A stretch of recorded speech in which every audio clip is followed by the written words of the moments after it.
datang di TPS teman pemilih podcast. Ini kita nggak usah terlalu formal ya guys ya.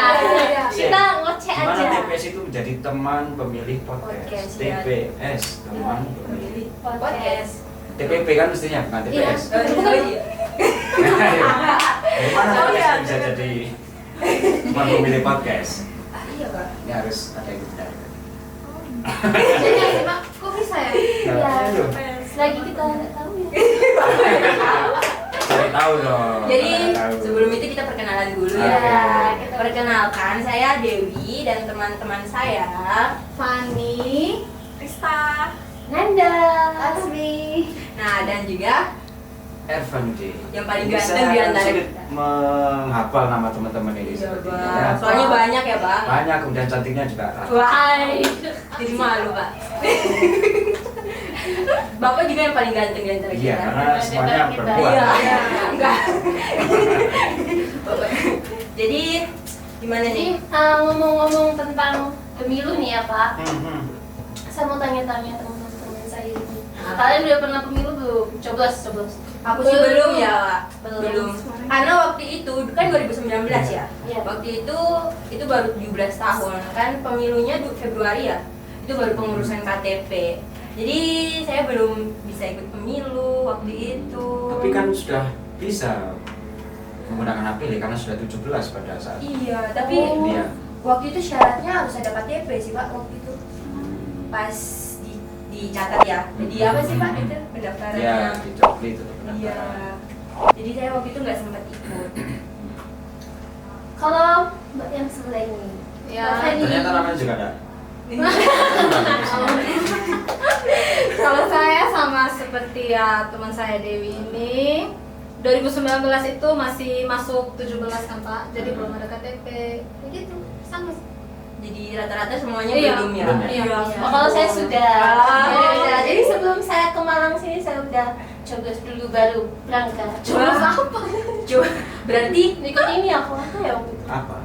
pemilihan Yang kayak daerah kan itu ya. Pilkada. Pilkada ya. Oh, Pilkada. Gubernur ke wali kota atau Kalau bupati. nggak salah bupati waktu Bupati. itu Pak, iya. Bupati dan wakil bupati. bisa di-spill nggak dipilihnya siapa waktu itu? Boleh ya, itu Apa rahasia. Kenapa rahasia? Ya kenapa rahasia? Kenapa Pak? Ya, namanya rahasia kan. Harusnya nggak tahu memang. Oh, nggak boleh diumumkan ya. Iya. Oh, Laksmi belum pernah sama sekali. Belum Pak. Saya yang paling hafal namanya Laksmi. Kenapa? Kenapa Pak? Karena paling mudah untuk diingat. Kecil. Iya. Wah, kecil. Si paling kecil ya. Iya. Belum pernah sama sekali menggunakan. Belum Pak, waktu itu masih masuk 16 tahun malah. Belum masih lah. Sama, masih 16 tahun waktu itu. Wah. Terusnya sudah 18 ke atas ya. Iya, 5 year Iya. ya. Berarti tua ya. Aku Iya, merasa saya bodoh. tua ya. Jangan. Jangan tua. Dewasa. Nah, Lebih betul. dewasa. Iya. Karena tua itu belum tentu dewasa. Oh Oh iya. iya. Bener banget. Jadi ngomong-ngomong tentang TPS nih Pak. Nah, persiapan pemilu di tahun 2024 itu udah apa aja sih Pak? Kalau persiapan ya, kita bicara persiapan tentu ada dua hal. Pertama adalah persiapan penganggaran, kemudian yang kedua persiapan pelaksanaan. Jadi dua hal itu yang saling terkait dan tidak bisa dipisahkan satu sama lain. Pelaksanaan tanpa anggaran seperti apa ya, analogi logistik tanpa uang. Jadi Iya, anarkis. anggaran iya. Iya. Semua butuh uang. Iya Pak. Tapi tidak semuanya butuh. Oh, iya. Dan tidak semuanya dapat dinilai dengan uang. Iya, Betul Pak. bener Hak banget. pilih kita tidak bisa Iya, bener banget itu. Itu nggak boleh. Sangat tidak boleh. tidak boleh, tapi Hasilnya kayak Masih banyak. Iya, Iya, masih masih banyak di luar sana yang Itu tidak boleh ditiru. seperti bau kentut.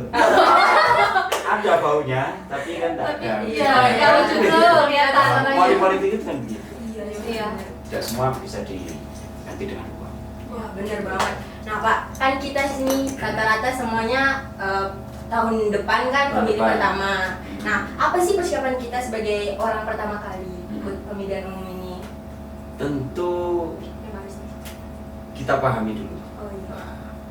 apa sih esensi kita memilih itu, apa sih dampaknya bagi, kalau skupnya lokal pilkada tadi itu, apa sih dampaknya buat kota atau kabupaten terhadap proses ini. Kita memilih itu ada dampaknya atau tidak, tidak memilih itu pun juga ada dampaknya atau tidak. Kan semuanya ini teman-teman akademis loh, akademisi, kita harus tahu, akademisi harus tahu dampak-dampaknya. Kemudian yang itu yang pertama, yang kedua, kenali dan pahami siapa yang kalian pilih kan gitu. Oh iya. Atau siapa yang kita pilih kan gitu. Apa visinya, apa misinya. Banyak kan kita ketahui itu visinya bagus ya. Semula atau sebelum menjadi, tapi ternyata setelah perjalanan, walaupun itu memang terpisah dari proses pemilihan, tapi kita menjadi alat kontrol dari siapa yang kita pilih dan apa yang kita pilih. Harus pahami. Ini harus paham, Iya. harus ketahui. Bibit bobot Tahu. bibit. Nah, Iya. bibit bobot bebek. Karena dampaknya bukan hanya pada kita saja, bahkan bawang yang kita masak untuk di dapur pun dilalui dari proses-proses politik, mau harganya, mau distribusinya, ya, Iya. mau berapa UKT yang akan kita bayar, dilalui dari proses-proses politik seperti itu. Betul banget. Syaratnya. Wah. Harga pulpen yang akan kita gunakan itu, harga buku atau ya kan, BBM yang akan kita gunakan tiap hari untuk kendaraan kita menuju kampus atau Iya. Harus dilalui dari dipersiapkan. proses-proses Ada prosesnya. yang harus kita ketahui. Wah. Jadi kita tahun depan harus tahu bibit bebet bobotnya yang kita pilih ya. Nah, pertanyaan selanjutnya nih, Pak bisa jelaskan nggak dampaknya apa sih jika kita tidak ikut serta dalam pemilihan umum ini? Kalau kita nggak apa sih namanya istilahnya? Kontribusi kan. Aware ya, Iya, peduli aware. ya. Iya. Dampaknya apa sih? Dampaknya kita sebagai unsur terkecil dari negara ini kan, dampaknya memang sebetulnya tidak terlalu signifikan ya. Iya. Karena proses pemilihan kita misalnya begini 50 plus 1 itu kan dikatakan 6, 50 plus 1. Dampak yang paling besar adalah legitimasi dari yang menjadi calon, entah itu bupati atau wali kota, wakil wali kota atau wali kotanya atau gubernur, wakil gubernur. Jadi intinya suara kita itu berharga banget ya Pak? Ya sangat berharga sebetulnya. Walaupun cuma satu. Karena sistem demokrasi kita kan memang seperti itu. Jadi proses pemilihannya juga seperti itu. Kembali ke proporsional terbuka kan, artinya masyarakat diajak untuk peduli betul dengan proses-proses politik. Kalau dibandingkan dengan proses politik yang proporsional tertutup, di mana yang melakukan pemilihan itu hanya wakil yang kita pilih melalui pemilu juga.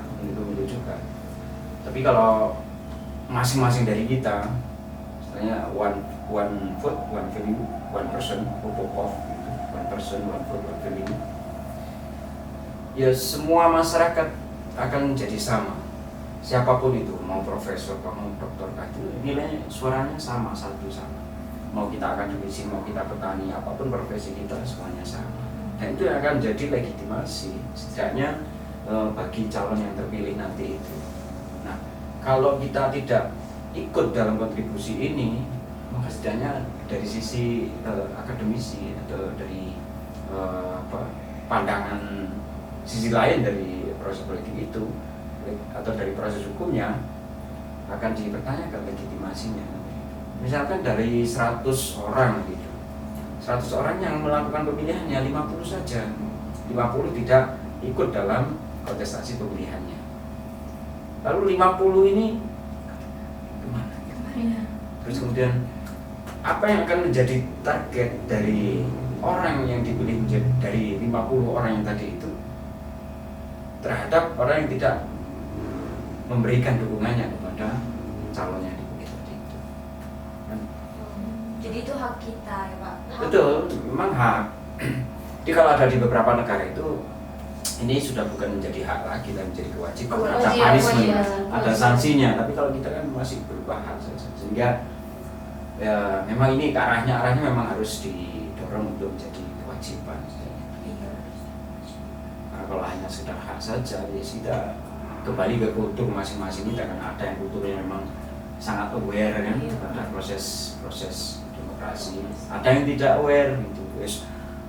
Mau apa pilkadanya siapa, mau pemilihan bupati atau gubernur siapa, atau presidennya siapa, acuh gitu. Karena toh ada anggapan di luar sana itu seperti ini, apa, saya akan seperti ini saja, toh siapa yang saya pilih, siapa yang saya coblos, ternyata negara kita juga seperti ini saja. Itu bagian orang-orang yang apatis yang tidak aware kepada proses politik. Padahal tidak dia tahu bahwa BPJS, kesehatan yang dia gunakan, fasilitas itu dihasilkan dari proses-proses politik yang seperti ini. Bibit, harga pupuk, ya kan? Kalau petani yang memang beberapa yang mengambil posisi apatis kan gitu. Kalau dia sadar, dia pasti akan menggunakan hak pilihnya. Walaupun kemudian itu tidak sejalan dengan pilihannya, itu yang proses kontrol yang harus dijalankan terus, tidak hanya kepada anggota dewan yang sudah kita pilih di pemilu misalkan, tapi kita sebagai masyarakat juga masih punya suara gitu untuk menyuarakan hak kita, menyuarakan suara kita terhadap ketidaksinambungan antara keinginan kita dengan apa yang kita pilih. Daftar pemilih tambahan itu adalah untuk teman-teman atau pemilih yang memang di luar domisilinya,